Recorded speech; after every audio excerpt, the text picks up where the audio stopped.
Težav v slovenskem zdravstvenem sistemu je seveda veliko, ampak če bi želel izpostaviti z mojega vidika eno ključno področje, bi vsekakor rekel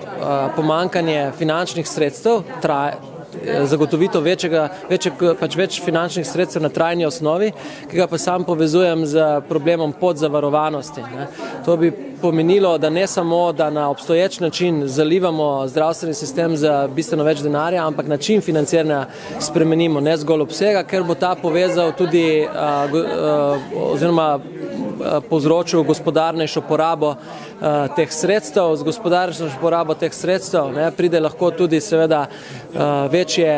zadovoljstvo bolnikov in kvaliteta oskrbe bolnikov, kar je pa praktično tisto, kar ne bi bil osnovni cilj dobro delujočega zdravstvenega sistema.